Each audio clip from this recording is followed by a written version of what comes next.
You don't tell they're in the air conditioner like, oh, this is not gonna go. We need to get this fixed. Really?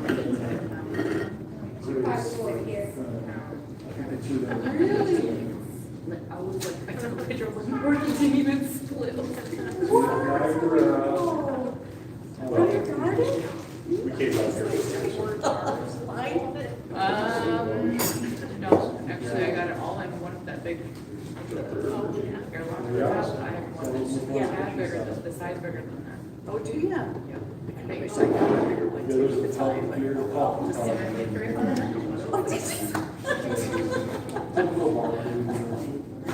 Did you get yours over at Sherman's Farms? Did you? I guess tonight the pub's having live music and barbecue. That sounds fun.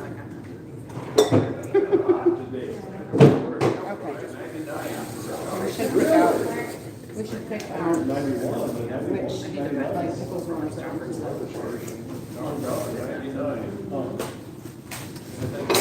I feel like I shouldn't be back here, but I feel like I shouldn't be up there either, so I'll just lean. Do you want to slide our tables really close? You want to come snuggle? We could all just snuggle over here. That'd be great. All right, so some of you guys know me, so you don't. My name is Crystal LeBrake, and that's Jen Stone over there. She came over an hour away just to help me, so I appreciate that. So tonight we're going to talk about ferments. So how many of you guys have like fermented something before? Almost everybody? Okay, cool. And how many of you have like made ferments, but the ferments have failed? Anybody? Yeah. We have samples tonight, so you guys can try these recipes. The flavor in them changes the longer they stay in the fridge, and we'll talk about that later. But like people think about ferments of like just this sort of stuff, but like your common cheese is a ferment, sour cream's a ferment, sourdough's a ferment, yogurt's a ferment, kombucha is a ferment, obviously wine and beer is a ferment, vinegar, even Tabasco sauce and hot sauces are all ferments. So, in fact, they cook them afterwards so that they can bottle them so they don't explode. But the process of making them is all fermenting. So fermenting is everywhere. And many people these days like to make sauerkraut, and then they can it after it's done. They ferment it and then they can it. So the reason why we don't want to ferment and then can the sauerkraut is because as you're fermenting it, you're creating a bunch of awesome probiotics in there, and our ancestors just used to store sauerkraut and pickles and everything else. You can actually store fermented foods in a fridge for up to a year. I did it. I did my whole garden 1 year. I fermented the whole thing, didn't can a single thing. And the fermentation alone will preserve that food for a whole year. So there's actually no need to can it at all. And when you do can it, you're killing off the good beneficial bacteria. You just let it sit to make. So it's kind of counterproductive. If you're going to buy ferments at the store, you should be looking for them inside the refrigerator section. If you're buying sauerkraut off of the regular shelf, it's already been canned, so it's dead. Like Bobby's is a really good brand. What else? Do you know anyone else? I think there's one called Kraut maybe over there in that section. I think you're right. Like, yeah. I don't think that's canned. But it's in a plastic container. In a plastic container. Right. So anyway, there are some options if you decide not to start your own ferments at home. You can still get good fermented foods. So tonight, I have fermenting kits over here in case anyone doesn't have one, and they're $6. And I can show you guys how to use these. It's not very complicated. I just wanted to get them in case you guys came and you don't have this at home, just so you can get started. The other thing I have tonight, where's it at? Where's the good cookbook? It's up there. Oh, it's buried. So I have a cookbook that's out. I don't have any to send home with you tonight. The publisher is still printing them, but this is a reprint. If you're interested, all the recipes that we're going to be making tonight are in here, plus over 230 other nutrient-dense recipes. So they're $18. And for every cookbook I sell in the next 24 hours, it's going to the church. So if you want to help support the church, we can hook you up that way. I can either send you a link or you can write me a check or whatever you want to do. But you're free to look through this if you want to see what recipes are in there. All of this stuff is free. It's a ton of information on a variety of different subjects. This stuff's all provided by the Wesley Price Foundation. The Wesley Price Foundation is a non-for-profit, not sponsored by anyone other than individuals, and they do research on our food. So it's not Kellogg paying somebody to research their own cereal. This is independent labs that the people are funding. So the basis of it is Dr. Wesley Price was a dentist that traveled the world in the early 1900s because he was a dentist over on the East Coast, and he started to notice that teeth were coming in crooked, people's mouths were a lot smaller, and the cavities were just ferocious. And he wanted to go study the indigenous people before they disappeared to say, you know, why do these indigenous people have plenty of room for all of the teeth in their mouth, including wisdom teeth, and do they have any cavities? So he went over around the world to these indigenous people before they disappeared and traveled and studied them. And he wrote a whole book about what brought them good health. So if you're curious about that, you guys do have one. Where's it at? It's one of these. Which one is our basic one? Do you see it? It's Oh, right here. There you go. So this will actually show you pictures of the indigenous people that he studied. And the most groundbreaking thing was like generation number 1 had plenty of room for all their teeth in their mouth and no cavity. He said within 3 mouths to find 1 cavity. And within 1 generation of those native people moving to a trade route and eating processed foods, sugars, white flour, white sugar, white salt, they didn't have enough room for their teeth, and they had, how many cavities was it per mouth? 3? 3, I think. I think it was 3. So anyway, this goes through all that, showing you the proof pictures. It has a list of things that they advise that you cook and eat for yourself to nourish your body, just like the basic guidelines. So if you're interested, like I said, any of this is free. All these pamphlets are free.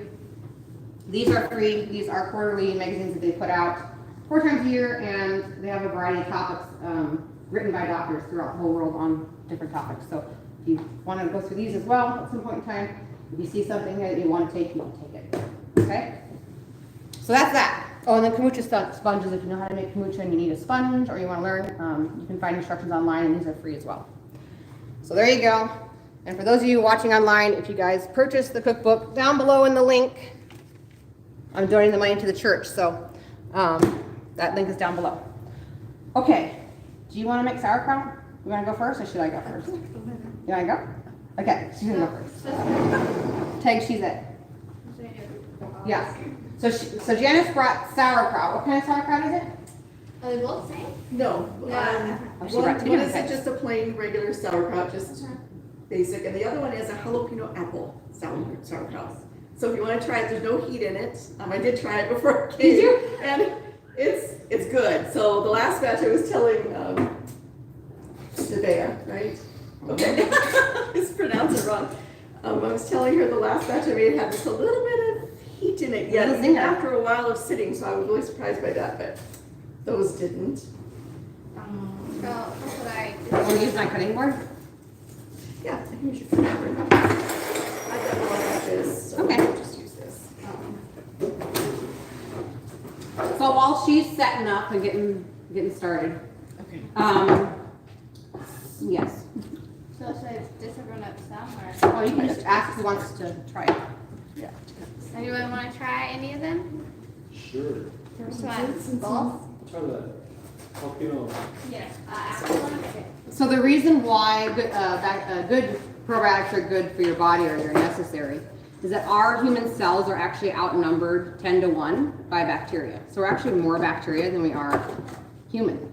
It's kind of crazy, isn't it? But you do it over the bowl too. Want to do it over that? Did that make it easier? Hi, welcome.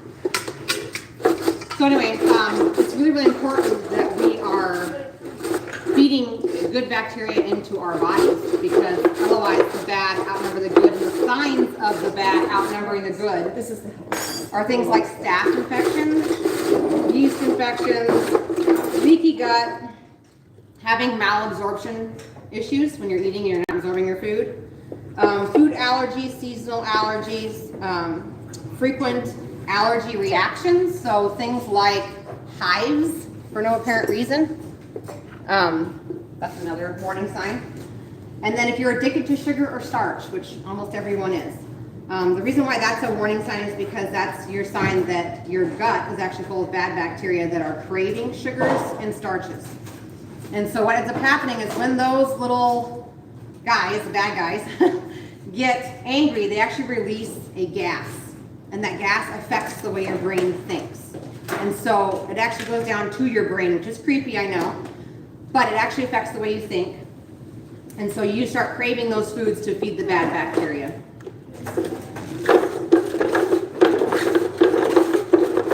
So then what does that look like if it's allowed to continue? Obviously you can have things like IBS, arthritis, fatigue, autoimmune diseases, anxiety issues, bipolar disorders, hormone issues, dyslexia, all sorts of things that can happen if the gut is allowed to continue down that road. So if you can incorporate fermented foods into your diet, that'll help increase the good bacteria in your gut, which then take care of the bad bacteria. What else was I going to say about that? If you eat fermented foods 15 minutes before you eat your meal, it will actually boost your body. It actually signals the body to release more bile. And so your stomach needs that bile to break down things like protein and fats.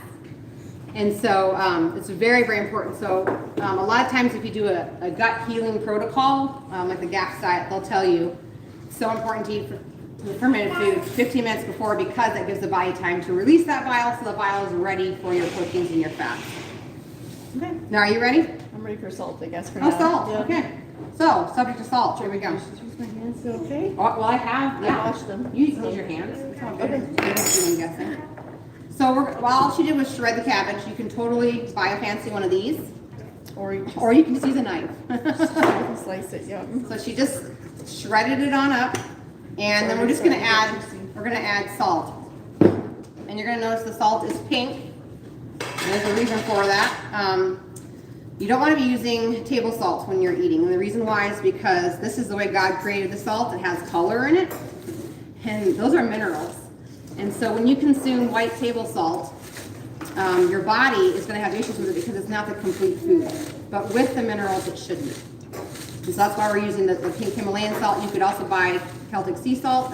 It's gray. It's not white. Real salt is a brand that sells salt. That's also a really good brand to buy. It's tasty. She's just going to crunch this. It's already starting to get juicy, so the Yeah. juices will just start to run. And you get it to where there's some juices at the bottom, and that's usually the point I get it to. And then I just put it in a jar, and I just let it set, and it just finishes the job. If I don't watch it, sometimes the juices overflow the jar, so I have to watch it when it starts to fill up really high, and I pull some of those juices off and then put them back in later on, but. So yeah, this is really juicy. Do you have to put it in the jar and look at the one level Yeah. going up? Yeah. Because the salt's full. The salt, yeah. So what she's doing right now with her hands is that it's coated in salt, and she's squeezing it, which breaks the cellular structure of the sauerkraut. And so then the salt has direct access to all those little cavities of water, and that's what's going to create our brine for our sauerkraut. So how long do you usually let your sauerkraut sit? Honestly, just until I start seeing the bubbles come up, that's when I usually say, okay, maybe I'll just give it a taste, and then I usually just let it sit until I think, oh yeah, this tastes good, I think it's done, and then I just jar it and put it in the cupboard until I'm ready to use it, so. Yeah, and share it. Yeah, and share it. Make sure I get a sample of jalapeno one. I want to try it. So I usually start at 3 days. I tell people if you're new to ferments with sauerkraut, start with just a 3-day ferment. So you're going to do the process we're going to show you today. You're going to put it in a jar, and you're going to let it sit at room temperature between 70 and 75 degrees for like 3 days. And then once you get used to that, that tastes good for you. Usually I tell people to like not eat it between days 5 and 6 because usually there's like a rapid increase in good bacteria. And when you open the jar, you'll like smell. What does it smell like? Like, I don't want to say alcohol because it's not, but It's not, no. it's just pungent smelling. It's Yeah. like, what did I do wrong? But you didn't do anything wrong. You're doing everything right. So usually I say, yeah, ferment it the first time you're trying this for 3 days. And then the next time you're going to make it, if you want to make it stronger, because the longer you let it sit, the more beneficial bacteria are going to grow in Kind there. of smells like teenage boys. And then, Oh, on day number 5 and 6, teenage everybody boys. else on it. See, I don't have any teenage boys. Do you remember what your teenage boys smell like? no, I don't. I've just seen how salty he is, and I probably should add some more. You want to add some more? Should I sprinkle it? What do you think? Not Teaspoon? more salt, no. Oh, no more. Okay, more cabbage. It might Okay. be a little too salty. A little too salty. So I'm pretty sure in my cookbook, I'm pretty sure I say, let's see, in case people are taking notes. sauerkraut, 1 3-pound head of cabbage, and then 1 teaspoon of salt per pound. So I don't know how much you put in there, but I don't know how big your head of cabbage was either. I don't know either. Okay. I just do mine by taste. She just tastes it. Over salty, then I just kind of back off a little bit, And and then add some more if I need to cabbage. add, I'll add some more, so. Okay. Um, You're gonna add some more. I do mine does sit for at least a couple weeks before Do we you? eat it. Yeah. Yeah, Yeah. And I know people that go 2 weeks, 3 weeks. yeah, you can just sit and. And we were doing really good on our ferments with my family, but then we had a baby and stopped doing it. And so anyway, Got busy. histamine issues have brought us back to our ferments, which is a good thing. A lot of times when you eat too many fermented foods and you have histamine issues, you'll have flare-ups. But that's all right. Okay. But really, if you just, it talks about in that blue GAPS book over there, just in case you know somebody with histamine issues. It talks about how if you just start on a really good probiotic for a while and then just slowly introduce yourself to ferments, the sickness you're getting from the ferments isn't because the ferments are bad, it's because you've eaten too much and you're rapidly killing off those bad guys with good guys. And so when you start fermented food, you should always start slow.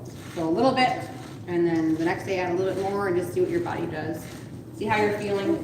But there is a way to cure histamine issues, and it's through healing that gut, getting it back where it's supposed to be. Let's see.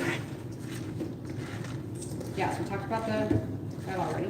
So we're just gonna make Yeah, and stuff. the juice is really starting to come out now, so there's at least a tablespoon or so of juice, and it doesn't seem like much, but when you pack it in the jar, that juice just flows right to the top and it keeps it underneath there. Now, the thing Do I you don't need a have is packer? a I got weight. it. I have it. Hang on. I have. Let's see. Hang on. Where's it at? It's over Yes, I there. haven't used a weight in a long Okay. time to keep it. You're supposed to keep it underneath the liquid, Yeah. Do you just want to have one of these? but I don't have a weight. I have these. I'm not going to use them. Is that big Oh, enough? That's big enough, yeah. I Okay. think so.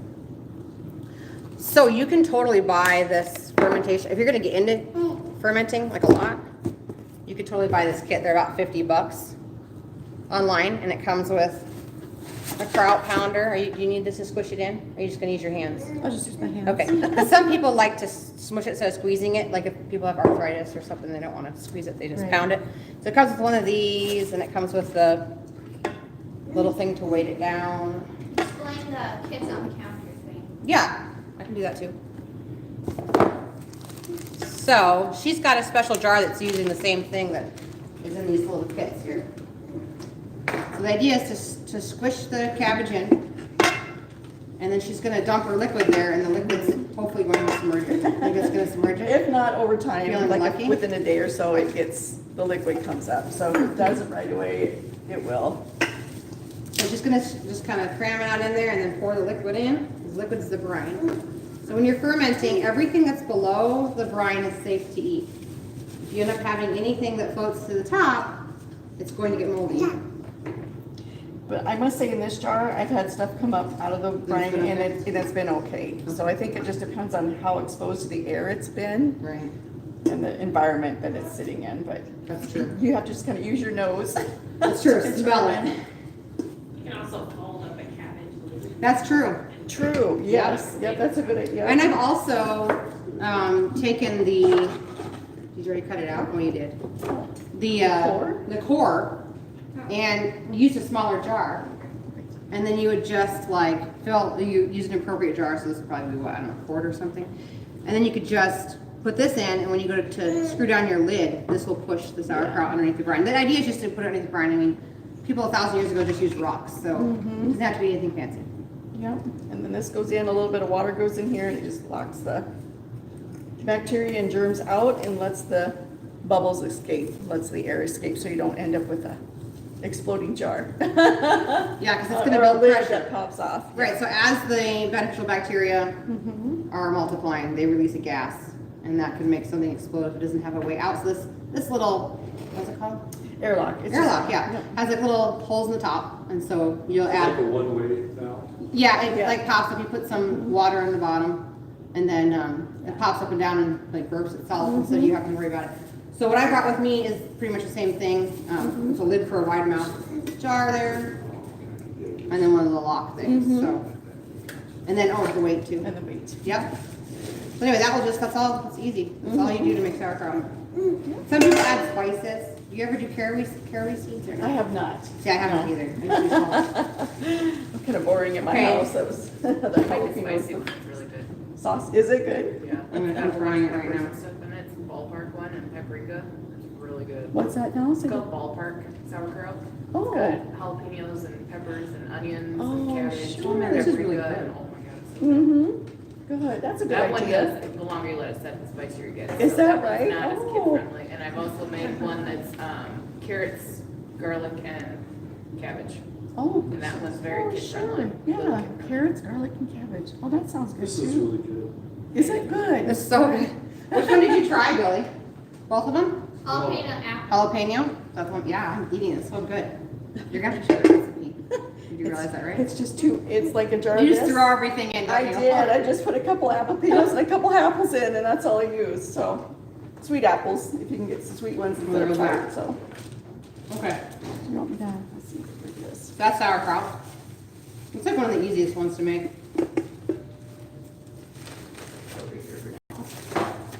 Okay.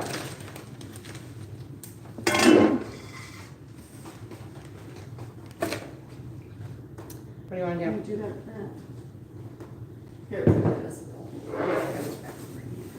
That's fine. I'm just gonna You can use your cutting board. Yeah, Yeah, it's big. I'll finish crunching it up here. you finish crunching. I use it to make the jars. I should buy some.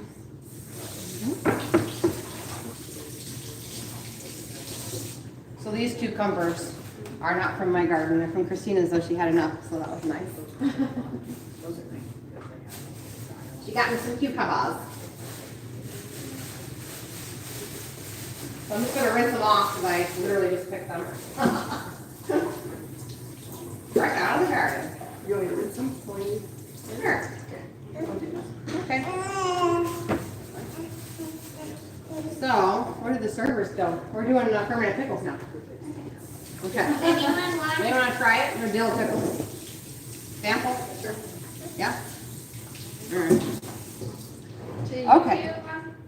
Could probably just spread the jar around with. Yeah. And plate.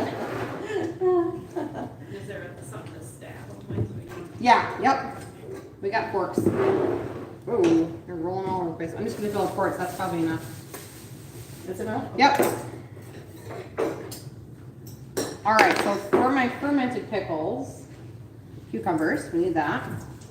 And then I'm just gonna do a quart size jar tonight. And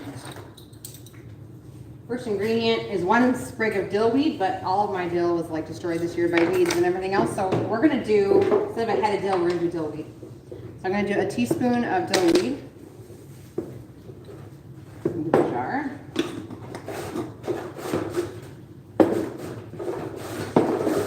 Teaspoon of dill seed. You can add red chili flakes, but I'm not going to tonight. It kind of gives it a little bit of a zing. So I'm just gonna skip it for tonight. 2 garlic cloves.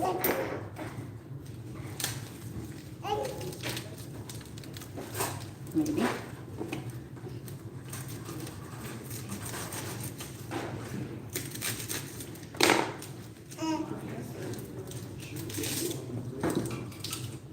I'm making a mess. So this is like a ginormous garlic clove. So I'm gonna count it as 2. Look how big this one is. That's crazy. All right. So I'm just gonna chop it up. We actually like to eat the garlic cloves after they have been fermented.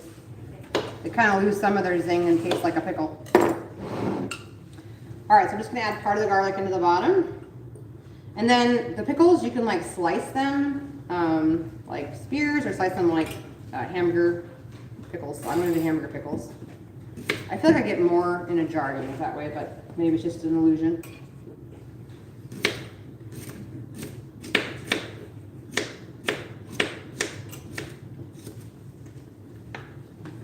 What's the vote? Are they good? Do you want to? You guys like them or not? They've been sitting in my fridge for like a month, so they're a little bit stronger than they normally are. Billy had them when they were only 3 days old, so Very good. He can vouch that they were good then.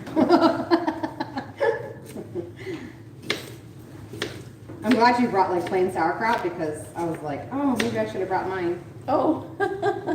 I learned something new this week though that I didn't know, which maybe I just wasn't paying attention or maybe my brain didn't log it. I'm not sure, but in any event, I learned it. And that is that my sauerkraut will never taste like her sauerkraut unless my cabbage comes out of her garden, which I never knew. Mm-hmm. And that's because the bacteria on the vegetables is what's multiplying, which gives it the flavor. So everybody's place is different. Her garden's different than mine. Mine probably has more weeds, so whatever weeds taste like. No, yours doesn't have more weeds in it. I can grow weeds. I need to just take a weed eater out there. Just like Sanders. What's expert level leader. Some weeds are beneficial, okay? Yeah. I just realized dill weed, that's kind of funny, dill weed. Yes. Yeah. It Dill grows like a work. weed too. All right, so now I'm about half full, so I'm gonna add the rest of my garlic.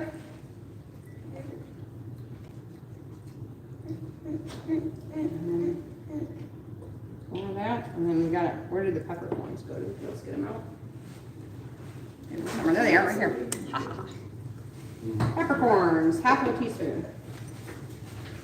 Yeah, they're good. Where's Ava so she can try? Oh, yeah. She hiding? No, Susan. Does she want to try one? Go No, ask. yeah, I was gonna go. Okay, yeah, go ask. Okay, so that was a half a teaspoon of whole peppercorns. All right, so I'm gonna finish filling my jar. Good. You like them? She likes both the sauerkraut. Hey, Look at that. yeah, she likes the Just give me the sauerkraut. Yeah. Pickles? Naomi loves pickles. She'll just sit there and eat them. And she cries when we take them away, so because that means they're good. Has she ever had fermented food before? Not really. She's just now starting to actually eat things that are in a puree and not gag them up, so. Yeah. Yeah, we gave Naomi some watermelon today and she gagged it up everywhere. And I was like, oh, okay. Yeah. We're not ready for that yet. She's been taking chunks out A little of bit things much. herself. It's like, oh, no, not chunks.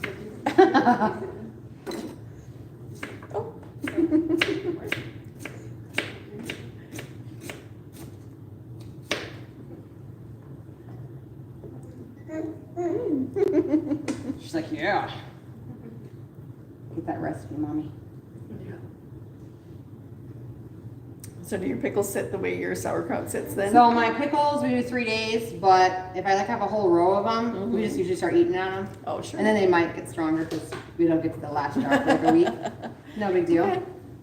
But anyway, yeah, they usually sit for 3 days and then in the fridge they get stronger, just like sauerkraut, so.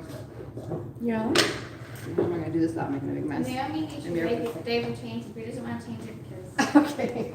he just doesn't want to. It's okay. So it doesn't need to be changed right now, maybe in a minute. Okay. Hey, that's pretty darn close to 2 cups. All right, so what we're gonna do is add, this is filtered water, so I didn't take it out of the tap. Because, I don't know, you guys have that RO yet, Billy? Say it again. Does this city of Springfield, do they put in their RO yet?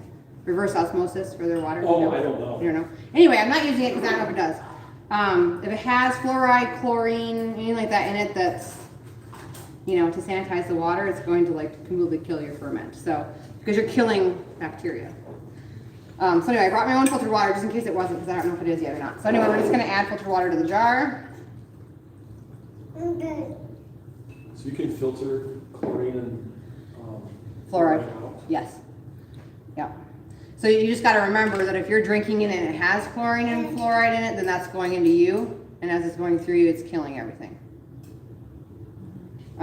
So anyway, so then to this we're going to add 1.5 tablespoons of your healthy salt. I do it the easy way. Let's see, where's my lid? I'm going to have to steal one. Oh, somewhere around here. What is it? The lid. I shake it over the sink. And I just shake it.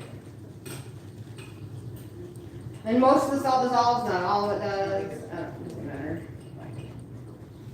So the role of the salt in here is to hold back the bad bacteria until the good bacteria can build itself. Because once there's enough good bacteria in here, it'll hold off any bad bacteria. So it's just a matter of getting it to the point where it's ready to take over itself. There we go. And I'm going to use one of these from the kit. So wait. Ooh, I just spilled. Oops. Anyway, there we go. And then a ring. And this works the same way as the airlock. So this has like a little hole in the top, and so unless that hole gets clogged, which I've had happen before, it goes everywhere. But this will just burp itself while it sits out on your counter. And that's this kit again. So if you're really gonna get into it, I just buy one of these online somewhere. Because it just comes with four of the entire complete set, so that you can do 4 jars at a time. And of course it's wide mouth, so you could do a half gallon if you wanted. It would still fit that. But anyway, that is all there is to the pickles. Now, a person could just, if you're around the house enough, you could just take it, unscrew the You could lid burp once in it. a while and burp it. You Yep. don't have to buy it, yeah. Having a kit makes it easy, so you don't have to think about it. But That's correct. if you don't have one, or you want to get started, don't let that stop you. You can just crack the lid. Yeah. It's all Just crack the good. lid until it is done. and- Did she try it? Ava? She said, not right now. Not right now, okay. She might not be brave enough, that's all right. And right now, he does not eat it. She's okay, all right, great. All right, so now we gotta peel beets. That's the next thing. What are these called, Mom? Those are pickled beets. Got a chicken bag. Fermented. Is What I've got. What? that dill? Well, pickles, yeah, there's dill in there.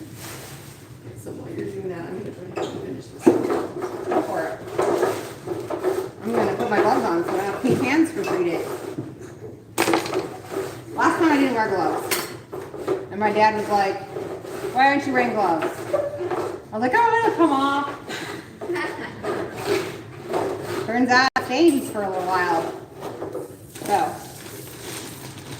I've got just some organic beets in here. Rhea's getting the samples ready.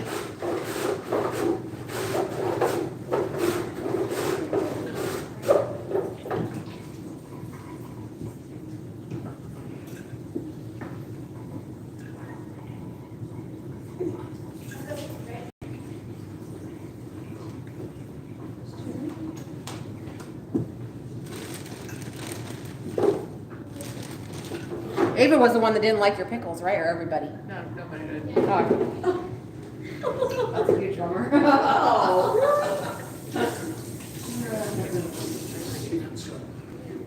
They're different. I mean, they're so used to vinegar. Okay. You wanna try some cow? Big beet, So how long have these been pickled for? The beets? Those have been in my refrigerator for a month. Okay. That is the one thing about like preserving all of your food the way the ancestors used to through fermentation is like by spring you're like, oh, that was strong. Because it is so strong.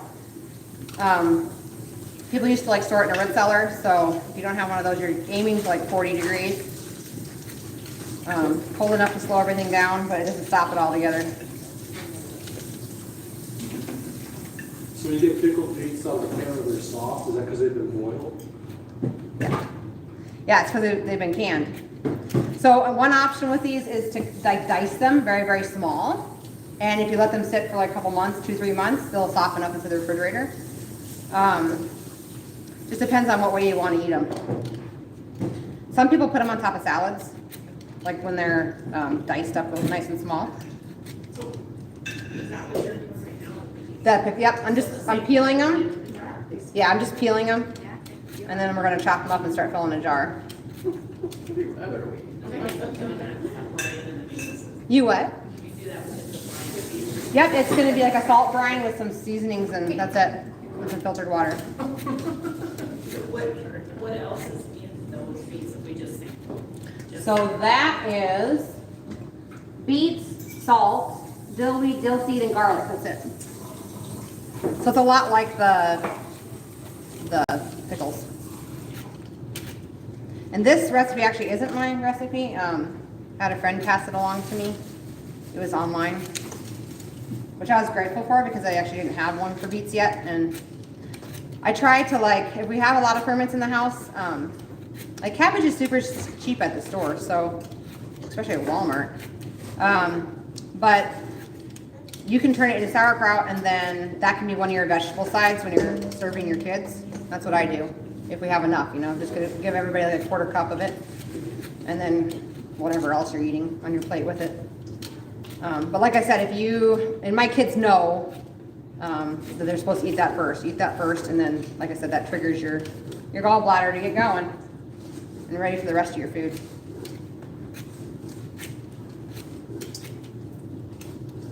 I also have in my cookbook a fermented salsa recipe that's the bomb.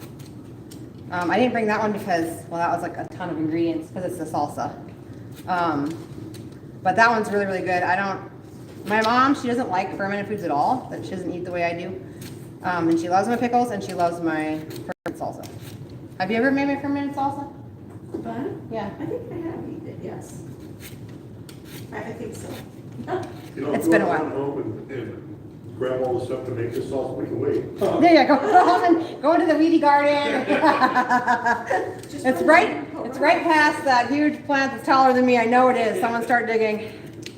Yeah, the salsa is really good. So you could eat that like on, you know, chips or eggs or whatever. Obviously, if you bake it in a recipe, it's going to kill everything that's in it. It's good. But you could use it in a recipe that's as a topping. Okay. So I'm just going to cut off the top of the beet and the bottom of the beet, just because it has that weird stuff from the top of the beet on it. And the bottom of the beets usually have like a little bit left over from that little spike, you know, and nobody really wants to eat that at my house, so just chop it off. You don't have to. No, you eat it when I forget to? Okay. I think we're good. We're clear. All right, so I'm just going to start filling my jar. And like I said, you can dice this in whatever size you want.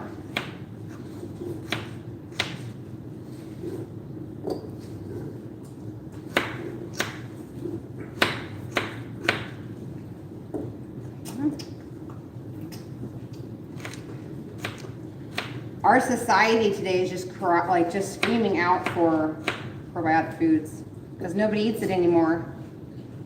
So we have like, you know, everybody's got gut issues or allergies are crazy right now. But it's so important to start that size. Any bigger than that, and you start to have a fight on your hands, and you're introducing the stuff. And I did, and the only reason why we ever got into fermented food was because we did that.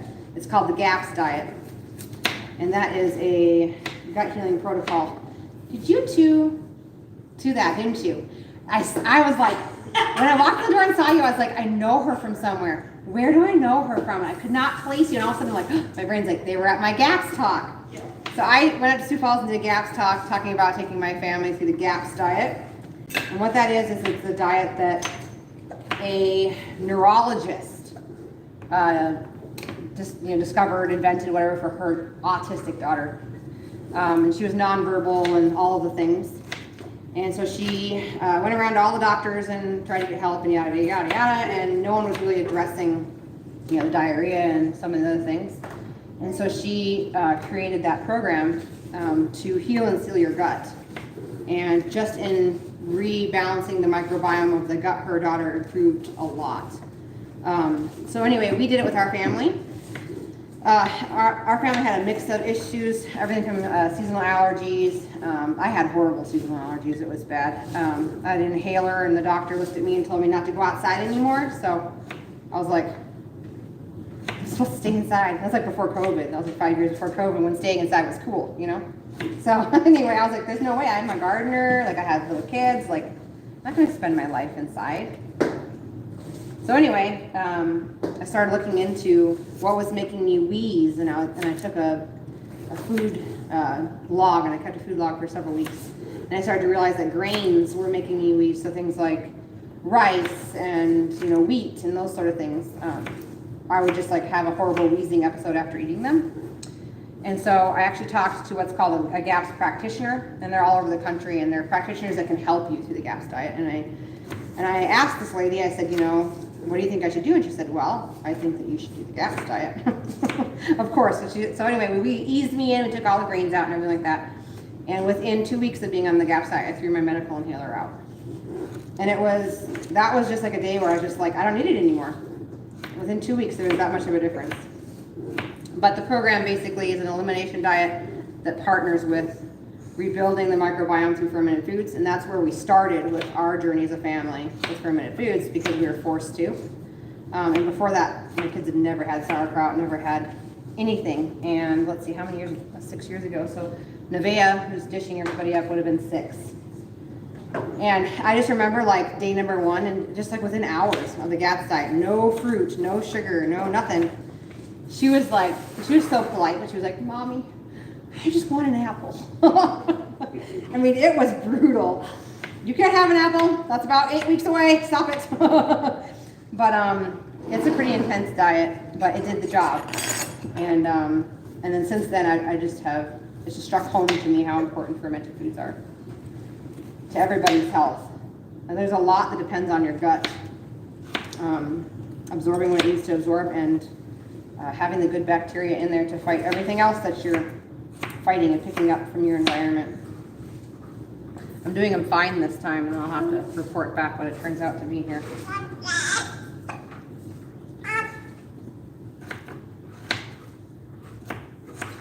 Anyway, that book is up there if you guys want to look at those. I can't sell those because they belong to somebody else, but you're free to look at those as well.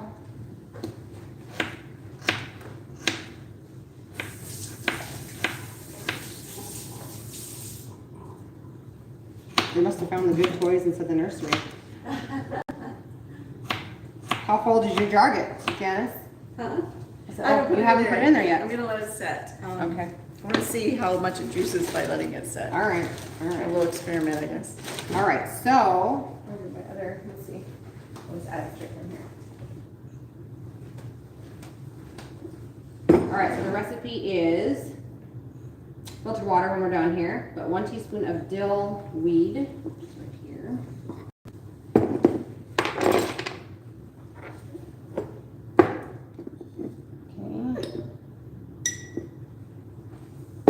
And 1 teaspoon of dill seed, so it's basically the same as the pickles, and then just 2 garlic cloves.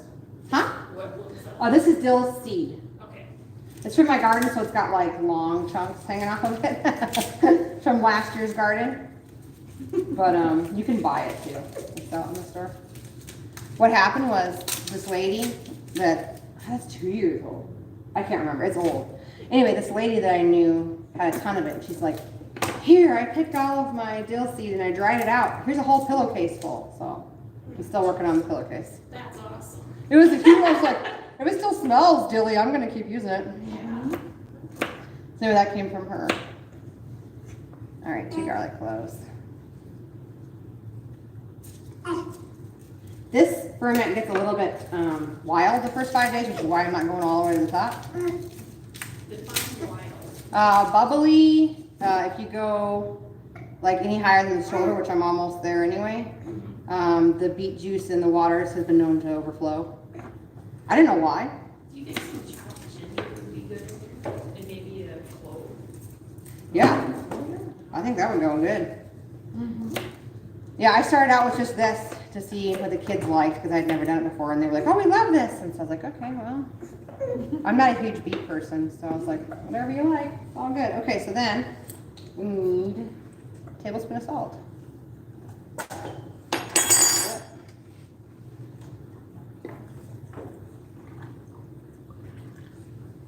All right. I'm gonna shake her up.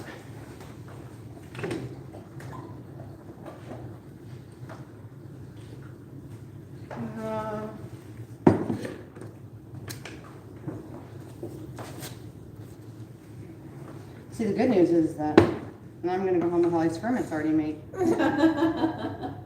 Yeah.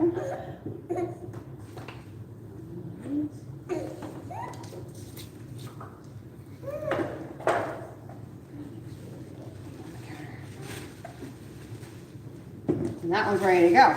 So that one sits for 7 to 10 days. It's a little bit longer than the 3-day.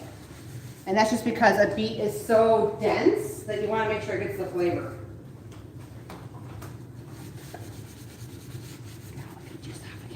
Here we go. That's that. Okay, you guys already ate that one. That one's good. Okay, so then the last thing I have is filling up your family with the same amount of food. So one of the core principles that the West St. Price Foundation talks about is the fact that our ancestors properly prepared all of our grains and beans and even potatoes. They used to ferment potatoes. So when you soak and ferment things like beans and rice, the things that beans and rice do to you doesn't happen anymore. So if you eat beans and rice and you bloat or the other not so good things, that goes away when you soak and ferment your beans and rice. So these are pinto beans. So if I had a gallon jar, like it doesn't matter what size jar you're gonna fill it, about a quarter of the way full and stop. Because the beans are obviously going to expand. So, filter water again.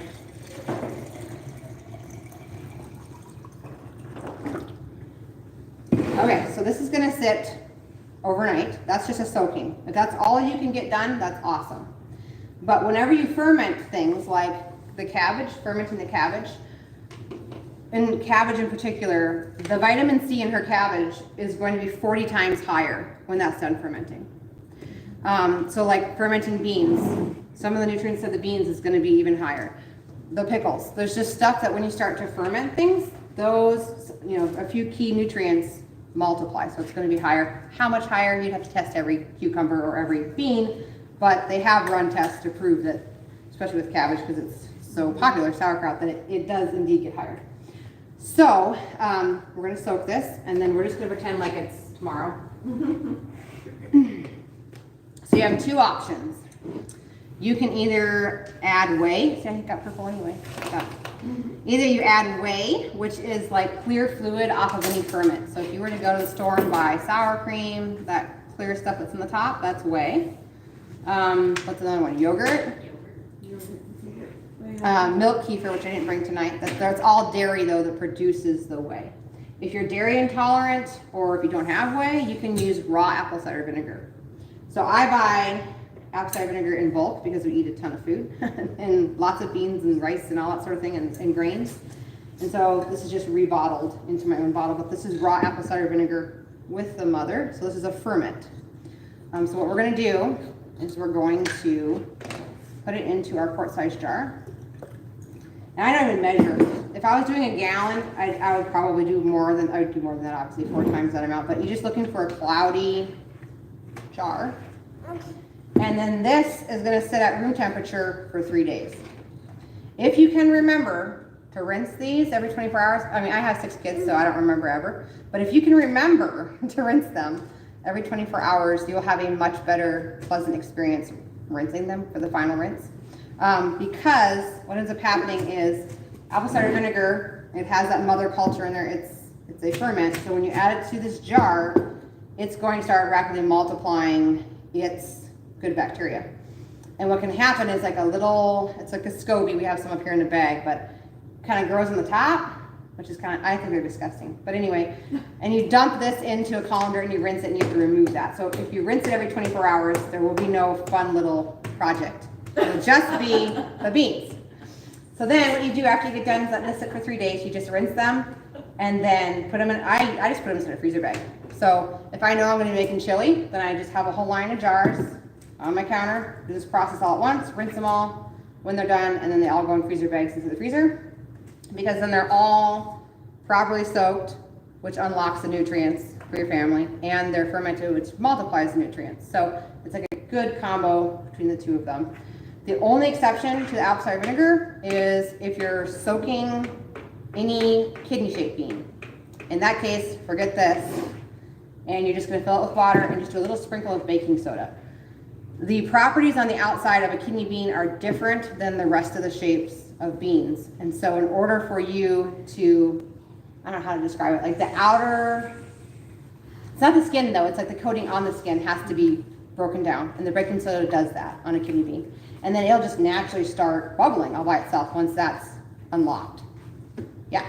So how many rinse processes before you freeze them? Okay, so I would have soaked this. I mean, sometimes I just do like this and I forget. It's fine. So you're gonna let this sit for 3 days total, okay? And so rinsing it daily? you're rinsing it every 24 hours, if you can remember. Put it in the colander and run water. Yep, just run water over it, put them back in there, add fresh filtered water, and more apple cider vinegar. vinegar. Yep. And so what you'll find is that your family will fill up faster because it's fermented and there's more nutrients, and because you've soaked them, like I said, it unlocks, there's a process, there's phytic acid and there's enzyme inhibitors, because this is actually a seed. So all plants of the earth have seeds, and those seeds have those two properties in them. So nuts should be soaked as well. It's not with vinegar, it's with salt. But basically, the seeds of the earth are meant to sit over winter. So we harvest them and then we eat them. And then if we don't eat them, let's just say we left all of our harvest out to the field and the corn fell on the ground. Well, the enzyme inhibitor breaks down over winter, and then in the spring, there's a substance in all grains called phytic acid. That phytic acid is actually what binds to nutrients inside the soil and feeds the plant. But the problem is, if you're eating stuff that's not soaked, the enzyme inhibitors are extremely hard for your body to break down, for number one. And number two, the phytic acid actually binds to things like calcium and iron and a long list of other things in your body instead of in the soil. So basically your food becomes an anti-nutrient. So if you can just do this and then freeze it. So 3 days at room temperature. If you go 4 days, like you're gonna be like, oh, it smells like a porta potty. Like it's not good. So 3 days, and I usually like write it down on the thing. I'm just like, no. And you know, down in Mexico, it's a delicacy. Let them go like a whole week. Not happening in my house. So anyway, I just usually write the date and like warning done Monday at 3 p.m. You know, like we're not letting them go. And then we just do that final rinse and then go in a freezer bag. And then that way, if you want to take them from then and slow cook them on the stove or however you want to prepare your stuff, your rice. Same process with rice, apple cider vinegar, because rice also has phytic acid and the enzyme inhibitors because it doesn't want to sprout, you know. The only exception would be white rice. White rice has had the bran and the coating removed, so that's a different story. But white rice is your version of, how am I trying to say this? White salt. Because white salt has the stuff stripped. I think she likes it. Oh yeah, she's going at it. So just keep that in mind. The more white rice you eat, it's just like white salt. It's had the outer bran and all the minerals removed, and they're giving you what's left. And so that's why your body's going to have an issue, because it's not brown rice, which has all the minerals. So just remember that. Anybody else have questions? Yeah? Do you put a lid on the beans like you Do I put a lid on the beans? I do, yes. Yep, you just put a little lid on there. And they don't like bubble over. There might be like a little bit of foam that gathers in the top if you don't rinse them. And like I said, by day number 3, you may have like a little friend growing on the top. And it's not the end of the world. Like sometimes if you don't fill it too full, you can kind of, you know, just like barely get it out, you know, like, oh, it's gone, and then, okay, we're good. And everything's good in there, but touching those things are just slimy. So I try not to let it go like that. They don't need to be burnt or whatever. No, they don't get, the process is different because these are giving off the lactic acid bacteria, and this is we're already adding the bacteria with apple cider vinegar. So it's just breaking it down and helping it to ferment. Yeah. You know the nutritional value compared to sprouted beans as to fermented beans? Right. What? So sprouting, the difference between sprouting and soaking are the same. Sprouting and fermenting are not. So sprouting would be the equivalent to, it's still a great thing to eat, but the nutrients aren't going to multiply because you're not taking the time to ferment it. So some people will ferment it first and then sprout it if they want to do that. There's also people who make sourdough with sprouted bread. I'm not one of them, but there are people who make sourdough with sprouted bread, and I'm thinking, okay, you just want to make sure that all the phytic acid has gone out of the flour because it's going to be in the flour. But I'm just like, well, my little sourdough starter, he'll take care of it, because he does if he sits there long enough. Usually you want to make sure you ferment sourdough at least 12 hours because it takes that amount of time for your sourdough starter to break down everything and release all those nutrients for you. Hope that makes sense. But it's different. So if all you can do is sprout them, which usually is a process of taking beans, putting it in a jar with some water, you let them sit overnight, and then you drain it, and it has like a little sprouting lid on it, and then they start to sprout. They start to grow. And because they're starting to grow, they are getting rid of that enzyme inhibitor, and they're using the phytic acid to start the little sprouts. And so what will end up happening is each little bean will have like a little tiny root thing that starts to happen, and then you're done. So you would just rinse it, and you could freeze them and use it the same way. I think sprouting, you get like 5-6 times the nutrient value of the bean, right? If you just cooked it and ate it in one meal, you get way more Right, yeah, because nutrition out of it. the sprouting is. I Yeah. found your high protein beans, Mm-hmm. you know, that are up in the 40%. It's really kind of tricky to sprout them. They go rotten like soybeans if you, Oh, yeah, you know. and Yeah. that's- Lentils. I lentils. can get a jar full of lentils like nothing, you know. Right. They are so easy, but your higher protein, I think your turtle beans and that type of thing are a little hard to, and you Sprout. probably better off fermenting. Yeah, soaking and then fermenting, for sure. So that is my little tip. How to feed up your family with the same amount of food. Just feed them soaked and properly prepared stuff. And if you start implementing all of the things we taught you guys tonight with your family, then as your good bacteria grows and multiplies, then your gut will absorb more than what it has before. Because it helps the function of your gut. You got anything else down there? Nope, I really don't. Yes. Any other questions? Yeah. When it's all said and done, Yeah. is the salt content very high of the food, or? Well, they don't taste salty. The salt is still inside the brine. I don't know that, do you drink the brine? You don't really drink the brine. Actually, Do you? the, like sauerkraut juice or even like a pickle juice, Matt gets terrible, used to get terrible cramps at night. Oh, And so the tip was to just take a shot of sauerkraut juice or pickle juice, and it Okay. gets rid of it right away. So the brine is good for some things. It's kind of like a shock to the body from what I understand. It's got a lot of it's like- electrolytes in it, right? Yes. Yeah, Salt. yeah. could be a good electrolyte. Yeah. So yeah, there's nothing wrong with drinking I think the brine is a good thing to keep. in Right. drink. Well, and as long as you're using healthy Yeah. salt, Yeah. the Yeah. colored salt. And you can adjust salt to your taste too. I mean, if you think it's too salty, you can reduce that just a little bit next time and stuff. So I'm watching her put a tablespoon of salt in there, I'm going, Ah, I like salt, but that seems like, but like you said, when you eat them, they don't taste. they don't taste salty. Yeah. Yeah. Yeah. Yeah, absolutely. So nothing really has to go to waste. There's so many No. different variations, recipes that It's you true. can use. It's true. It's amazing what's out there. Yep. From fire cider to kimchi or whatever, you know, it takes to. Yeah. Have you ever made curtito? No. Do you know what that is? I have no idea. I don't. What is curtito? It is, like, I made some before we came down here. Okay. It's, cabbage, Uh huh. carrots, Cabbage, carrots, onion. onions. Okay, garlic, Chopped up oregano. oregano. You Okay. can spice it, like, with, like, jalapenos or red pepper flakes. Ooh. Okay. Jalapenos and red peppers. You know, like, you make it the consistency of, like, Kentucky Fried Chicken cabbage, so it's, like, really ground up. Oh. Ground up cabbage. Okay. You know, like strips, but it's more like, really diced. Okay. Yeah.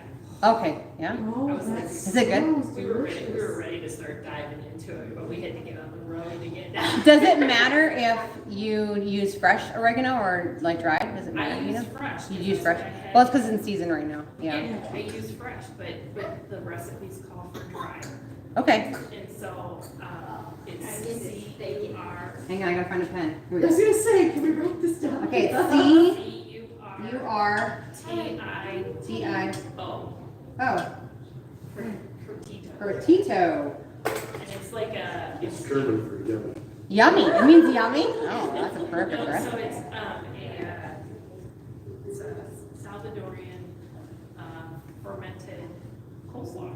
Salvador coleslaw. Okay. It's like, it smells so good. We're gonna have to try it. I might have to have her write down the ingredients again so I can. Yeah. Yeah. With me. Okay, I'm gonna see how much I We're remember. always game for trying something new. Cabbage. Cabbage, Hang on. carrots, Hang on. And then trying to get the kids. Carrots? Are the carrots like shredded? Shredded carrots? So, basically I took food processor with a, grate. Yeah. Okay. Okay. Food processor. So cabbage, carrots, Carrots, a white onion. white onion, like a whole one? I used a small one. Small one, Size okay, small. of tennis ball. Okay. Okay, and then, we like garlic, so I did Garlic. 5 cloves, but I think the recipe calls for 2. Okay, 2 to 5. Garlic cloves. Okay. And I did about, Plus or minus I did about Yeah. 4 sprigs of oregano, 4 but just, I pulled all the leaves off. 4 sprigs oregano. And then I have a jar of pepper flakes, so I just took a Okay. teaspoon and I just sprinkled, not the whole teaspoon, but maybe half. Yeah. Okay. And Half a teaspoon of pepper flakes. or you could do fresh Mm-hmm. jalapenos. Oh, whatever Fresh you- jalapenos. But I didn't have any ready, so Mm-hmm. I just took some pepper. Yeah. Okay. And I think you can use dry garlic, and then, Okay.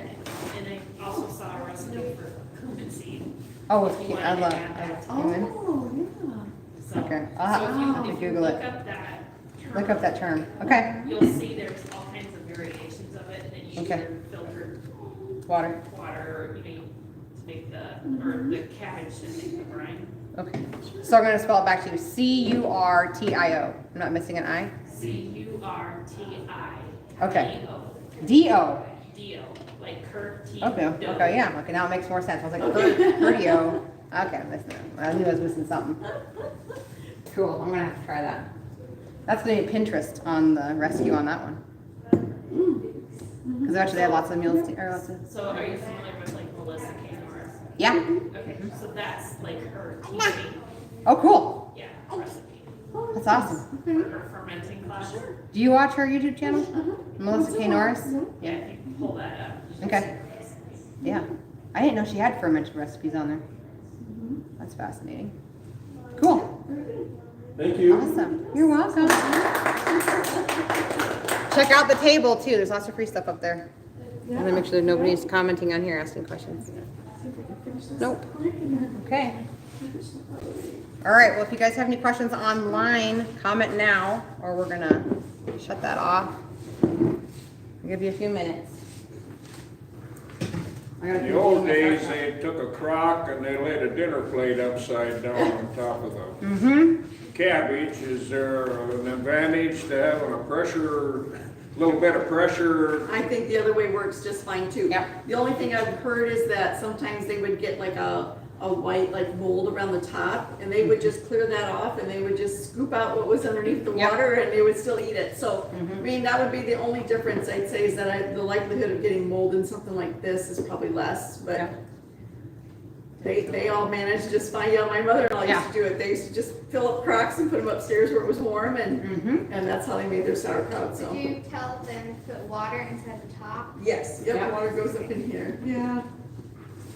I actually have a 10-pound or 10-gallon crock, and one year filled it with sauerkraut, and then Cabbage. I had somebody in Yankton, a glass place, cut me like a really thick piece of glass in the right shape, and right size, and I stuck it in there, and I don't remember what I put on top of it to weigh it down. Do you remember?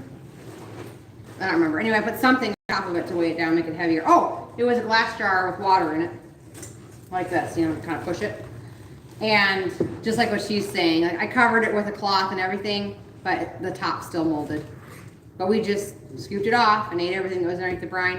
And then the following year we did pickles in there, did a whole 10-gallon thing of pickles. And it was super good. You don't remember that? Well, you were little then. You were like 5. I remember the sauerkraut because you made us crunch it. Yeah, they had to crunch for hours. Of course she's going to remember that. But anyway, the pickles too. Anything that was like floating a little bit closer to the top, even though it was still submerged, I had mold on it. It was kind of slimy, but everything else underneath was still good. Yeah, it doesn't have to be fancy or expensive. You can just use whatever you have. Yeah.